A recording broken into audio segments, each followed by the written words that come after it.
चार साहिबजादे। चारों साहिबजादे की शहादत सिख धर्म में एक महत्वपूर्ण अंग है और उनकी शहादत को दिसंबर के महीने में बहुत ही दुख के साथ याद किया जाता है।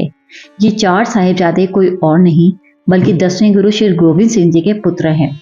22 दिसंबर और 23 दिसंबर 1704 ईस्वी में घटी घटनाएं वे दिन हैं जो दुनिया भर के सिखों को दुख से भर देती हैं। पर आपको हम बता दें, सिर्फ सिख ही नहीं बल्कि बाकी धर्म के जो अनुयायी हैं वे भी इनकी कुर्बानी को नमन करते हैं।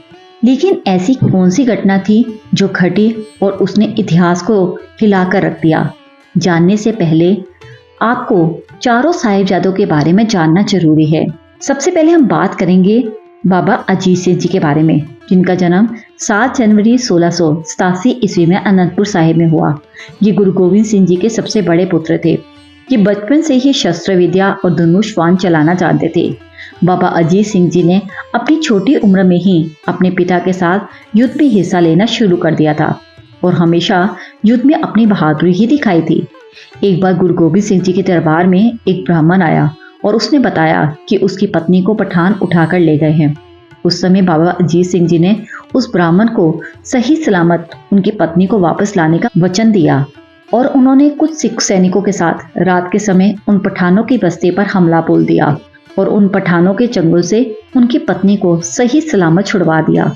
अगले दिन उन पठानों को अनंतपुर ले जाया गया और उन्हें सजा दी गई। कुछ सालों के बाद अनंतपुर को सरहिंद और लाहौर के मुगल सैनिकों ने घेर लिया। घेराबंदी के दौरान शाही सेना के 2 दूतों को गुरु गोविंद सिंह के पास भेजा गया और कहा गया कि ये कोई मामूली सेना नहीं है, ये औरंगजेब की सेना है और आप ज्यादा देर तक इसका विरोध नहीं कर पाओगे और आप बादशाह औरंगजेब की बात मान लो और इस्लाम को कबूल कर लो। बाबा अजीत सिंह उस समय दरबार में ही थे। उन्हें ये सुनकर गुस्सा आया और उन्होंने उसी वक्त अपनी तलवार निकाल ली। ये देखकर दूत बिना कुछ बोले वहां से चले गए, पर उन्होंने अनंतपुर को अच्छे तरीके से घेर लिया। उस समय सिखों को बहुत सारी मुश्किलों का सामना करना पड़ा था। जब घेरा करने वाले थक गए तो उन्होंने गुरुजी के पास संदेश भेजा कि वे इस किले को खाली कर दें, आपको कोई भी नुकसान नहीं पहुंचाया जाएगा और आप जहां भी जाना चाहते हो आप सही से वहां जा सकते हो, आपको कोई भी नुकसान नहीं होगा। गुरुजी और उनके सिख ये सब जानते थे कि ये सब झूठ बोल रहे हैं, पर गुरु गोविंद सिंह जी की माता जी यानी माता गुजरी जी ने उन पर किला खाली करने का दबाव डाला। 20 दिसंबर 1704 ईस्वी को रात के समय किला खाली किया गया। जैसे ही किला खाली किया गया उसी समय मुगल सैनिक अपनी बात से बदल गए और उन्होंने गुरुजी के और उनके सैनिकों के ऊपर हमला बोल दिया। बाबा अजीत सिंह जी ने कुछ सिखों के साथ मिलकर उन्हें रोके रखा, जबकि बाकी सभी सरसा नदी को पार कर रहे थे।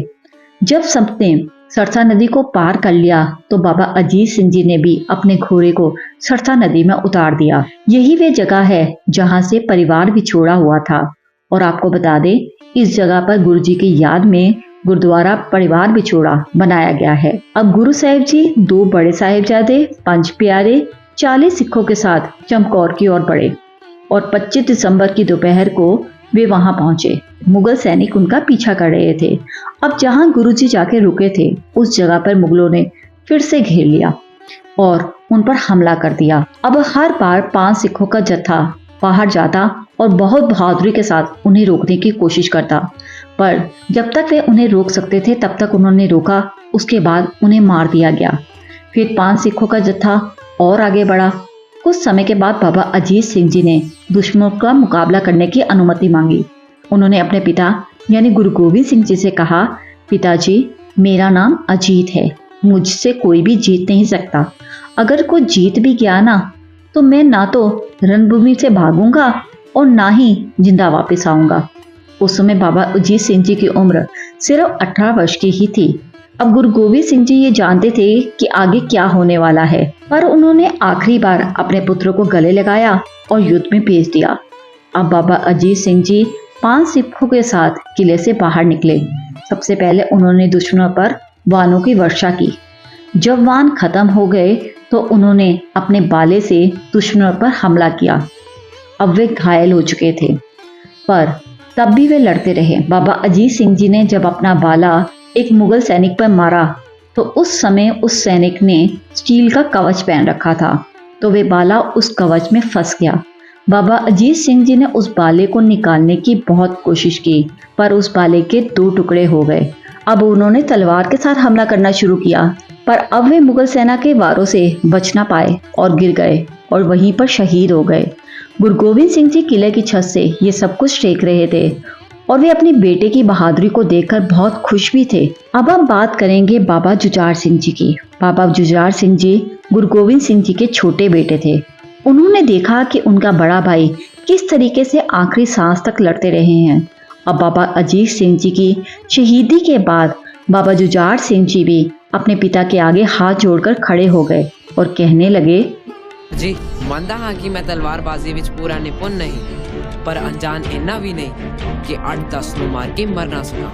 गुरुजी ने जब उनके मुंह से इतने बड़े शब्द सुने तो उन्होंने बाबा जुझार सिंह जी को गले लगा लिया और उन्हें एक तलवार और एक ढाल दी। उन्होंने बाबा जुझार सिंह जी की पगड़ी पर एक कलगी भी लगाई, जिस तरह एक दूल्हे की पगड़ी हो। पर गुरुजी ने कहा, मेरे प्यारे पुत्र, अब इस जीवन देने वाली मौत को गले लगा लो। मैं यहाँ कुछ समय के लिए ही हूँ।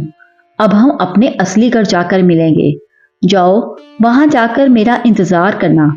तुम्हारे दादाजी और तुम्हारा भाई पहले से ही तुम्हारी राह देख रहे हैं। अब 16 साल का जवान सिख 5 सिखों के साथ किले से बाहर निकला। वे भी अपने भाई की तरह खूब वीरता से लड़े। बड़े बड़े योद्धा भी उस बालक के आगे टिक ना पाए।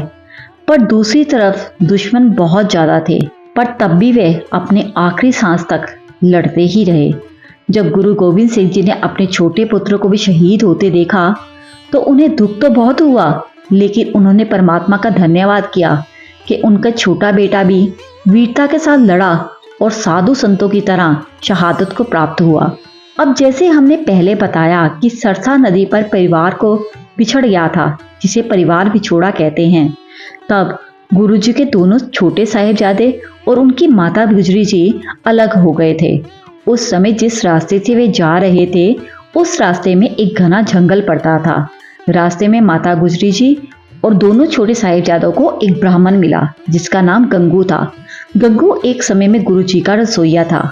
गंगू ने माता गुजरी और दोनों छोटे साहिबजादों को अपने घर से दूर एक कमरे में ठहरा दिया। जब गुरु गोविंद सिंह जी की माता यानी माता गुजरी जी सो गए तो उस समय गंगू ने माता गुजरी जी का एक बैग चुरा लिया, जिसके अंदर कीमती सामान और पैसे थे। उसने उस बैग को घर के अंदर ही कहीं छिपा के रखा था। पर जब माता गुजरी जी की नींद खुली तब उन्होंने बैग ना देखा तो उन्होंने गंगू से उस बैग के बारे में पूछा। इतना सुनते ही गंगू नाटक करने लगा। गंगू कहने लगा, एक तो मैंने आपकी जान बचाई, दूसरा आपको पनाह दी और आप मुझ पर ही इल्जाम लगा रहे हो। माता गुजरी ने उसे शांत करने की बहुत कोशिश की, पर वे कुछ सुनने को तैयार ही नहीं था। उसी वक्त वे गांव के मोहम्मद चौधरी के पास गया और बताया कि गुरु गोविंद सिंह जी की माताजी और उनके दोनों छोटे साहिबजादे उसके घर पर हैं। उसने ये भी बताया कि अगर हम ये खबर शाही अधिकारी को दे देंगे तो वे हमें अच्छा इनाम भी देंगे। वे उसी पल शाही अधिकारी के पास गया और सारी खबर दे दी। अब माता गुजरी जी और दोनों साहिबजादों को कैद करके वजीर खान के दरबार में लाया गया। वजीर खान ने उन्हें किले की मीनार के ऊपर कैद करने का आदेश दिया। उस समय दिसंबर की सर्द रात थी। अब दोनों छोटे साहिबजादे और माता जी ने बिना बिस्तर के रात बिताई। अगले दिन वजीर खान ने बच्चों को लाने का आदेश दिया। माता गुजरी जी दोनों बच्चों को अलग नहीं करना चाहती थी, पर सैनिकों ने माता जी से कहा, बच्चों को कोई भी नुकसान नहीं पहुंचाया जाएगा, आप उन्हें जाने दें। माता गुजरी जी ने दोनों बच्चों को गले लगाया और कहा, जाओ मेरे रत्नों, अपने पिता और अपने दादा के आदेशों पर कायम रहना। ऐसा कोई भी काम ना करना जिससे तुम्हारे पूर्वजों का नाम खराब हो। परमात्मा तुम दोनों की रक्षा करे। दोनों बच्चों ने दादी जी को प्रणाम किया और वजीर खान के दरबार में चले गए। वहां पहुंचते ही दोनों ने जोर से बोला, वाहेगुरु जी का खालसा, वाहेगुरु जी की फतेह। और दोनों के निडर चेहरों ने सबका दिल जीत लिया। तब दरबार में खड़े सुच्चा चंद ने बच्चों से कहा, वजीर खान को प्रणाम करो।